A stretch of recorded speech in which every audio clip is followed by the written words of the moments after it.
42 years have passed since the start of non-stop imposed conflicts in Afghanistan. During this period, several attempts have been made to stabilize the country and to restore sustainable peace there. However, each peace effort has failed or stalled thanks to the Taliban and their regional state sponsor, Pakistan. The future of Afghanistan cannot be discussed without talking about Pakistan. It is a country that drives the conflict in Afghanistan and has always supported Taliban and its proxies. A report. The attack on the Twin Towers in September 2001 remains saved in the memory of almost everyone, in response to which American forces entered Afghanistan on 26 September that year. Now, US President Joe Biden has decided to withdraw all American forces from Afghanistan by September 11, 2021, the 20th anniversary of the deadly attack. The move effectively ends America's involvement in its longest war in history, but leaves Afghanistan teetering on a knife edge. Civilian casualties have been on the rise as the Taliban has ramped up its bloody campaign across the country. Inconsistent global powers, foreign politics, and indifference to Pakistan's Taliban sponsorship continue to frustrate Afghans and spoil peace efforts. Pakistan's involvement with the Taliban and its planned endgame is absolutely clear. What they want is a chaotic situation to prevail so that, as happened in 94 and 1996, when the foreign forces, particularly the American presence, comes to an end in Afghanistan, they believe the Taliban will be able to march in practically unopposed and take over the country. Pakistan has played on both sides of the field in Afghanistan, contributing to the Taliban's success.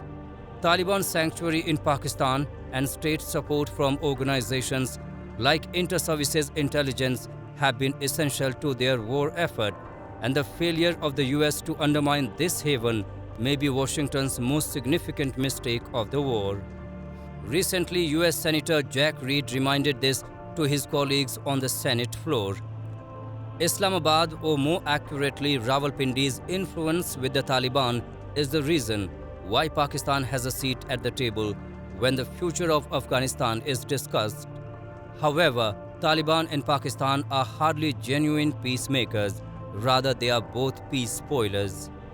According to US and Afghan officials, Taliban enjoy safe havens in Pakistan where they receive arms, intelligence guidance, operational training, and ideological indoctrination. With such support, these fundamentalists continue to exploit Afghan and international peace efforts to gain legitimacy while escalating their terror campaign across Afghanistan. Recently, Canada's former ambassador to Afghanistan, Chris Alexander, also mentioned that Pakistan's proxy war was an impediment to restoring peace in the country. In an article titled "Ending Pakistan's Proxy War in Afghanistan," published in The Hill, Alexander expressed his views, saying that those in Pakistan still supporting proxy war in Afghanistan should face tough sanctions. Donald Trump, the Trump administration was more realistic, but the fact remains the action that should have been taken against Pakistan, not just criticism, it should have been military action, it could have been covert action. You could have asked other countries to take covert action, including Afghanistan. That unfortunately was never taken.